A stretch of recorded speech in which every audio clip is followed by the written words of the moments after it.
As we speak, let's listen in. Today in the Daily Nation, they have provided very ethical guidelines, you can say prudent, on all political advertising. We are calling upon all media houses. I know this is a dialogue which has been going on between the government and the media and very, very many interest groups who are concerned about what we are airing. The mainstream media enjoys a credibility that cannot be claimed by social media or anything else, that this kind of caution should also be extended in the call-in programs in our FM stations, in the talk shows.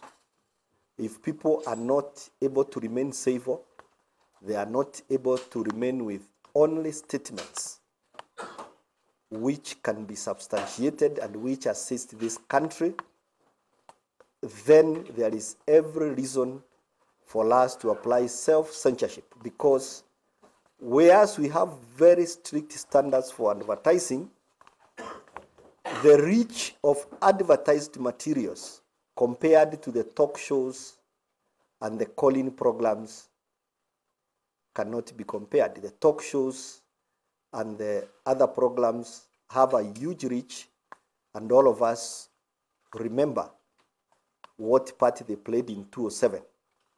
But the assurance to Kenyans is that 2007 was a watershed. Politicians were barely affected by what happened, but several families have never recovered from the trauma. Of course, the life lost will never be recovered, and we will not go there. The government has learned its lessons. All the institutions of government have been jointly, very collectively working to ensure that Kenya not only thrives, but also continues to develop. Thank you. We shall now invite very few questions. We know there are hot issues of the day which we have not mentioned here. So we invite questions.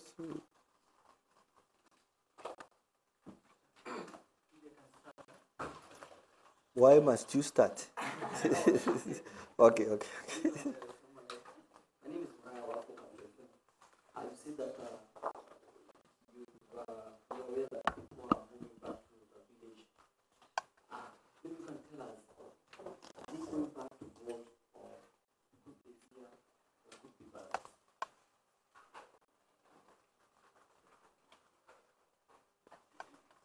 Let's get to the second question. John Atkinson, the Financial Times. The death of Crystal Sunday is resonating around the world, and it's a bad stain on Kenya's reputation for delivering a free and fair election. What assurances can you give the international community that this process for the next week or 10 days during the results will be free, fair, peaceful, transparent? Because there are a lot of questions being asked around the world now that the train is coming off the rails. Let me answer those questions while my memory is still very fresh. The first is Muraya from Capital FM. Yes, there are families which have been moving out because of apprehension of their neighborhood and so on and so forth, and that is unfortunate. That is our greatest concern, because every Kenyan must feel secure where they are. What we want to tell them that they are feeling insecure as maybe a result of activities they have observed, and these are the activities we have prepared to nip in the bud. If you have observed unusual meetings in your neighborhood, you have observed activities of gathering young men or young women, or you have information, kindly let it out. We have a lot of surveillance, but society, communities are always ahead, because where there is no cooperation, it doesn't, the law enforcement might not have timely information to ensure that all crimes of whatever nature are prevented. When it comes to traveling to vote, the government is calling every Kenyan who can to make every effort to ensure that they vote, even if it is traveling. Now, Financial Times. The train of Kenya has not moved out of the rails. The train of Kenya is not moving out of the rails. And I can assure you, if the situation was out of control, I've been in security and I've been in Kenya for quite a few decades now, and I have known so. I am telling Kenyans that with your active cooperation, we know that there has been a lot of grand posturing from Al-Shabaab. We know that they are a threat.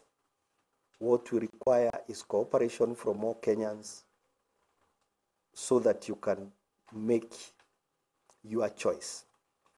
So I would want to assure you that there will be free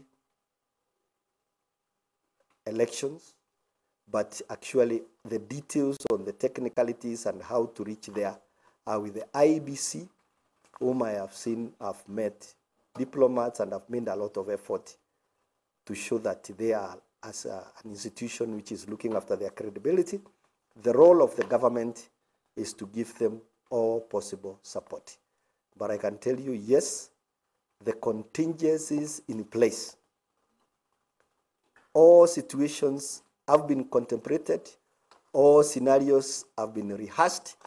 Don't mind what the politicians have said about these joint preparations and so on and so forth. We in government listen to politicians with one ear, but we keep our eyes and brains on the task at hand. We are not undermining the enormity of the task by any means, but every security officer in this country knows what they are required to do, and we have assembled adequate logistics and personnel to ensure that even if anything happens, it is controlled and controlled on time. We are prepared both to prevent and to respond very, very decisively. I hope I have convinced you. On the issue of, maybe there will be a specific question on the most unfortunate death of Chris Mosando, so I do not want to respond to that at this time, but the train is certainly. That death has been shocking even to the government. We must admit that we could have provided for all critical personnel in IEBC security earlier, and that has now been done. We are also calling upon Kenyans, any Kenyan with a bit of occupying these positions, cooperate with the security agencies so that we apply a lot of caution in whatever we do. We don't want another one of that kind. Yeah, the question from that end? I hope that young man did not give up.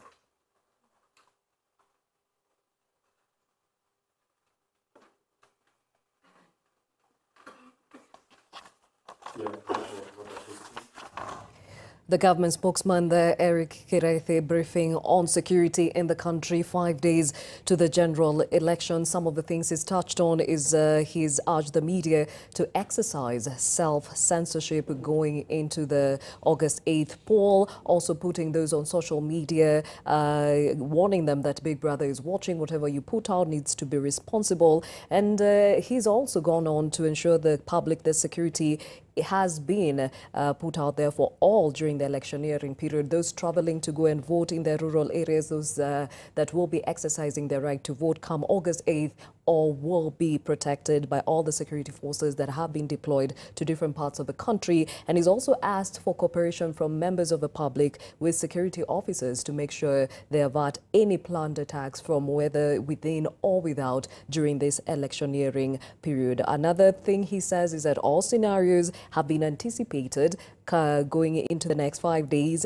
and the security forces are properly prepared for any eventualities. And of course, to note is that he regrets that IEBC officials should have been given proper security from the get-go, and he regrets this was not done, and maybe this would have averted the death of the ICT manager Chris Musando. Now,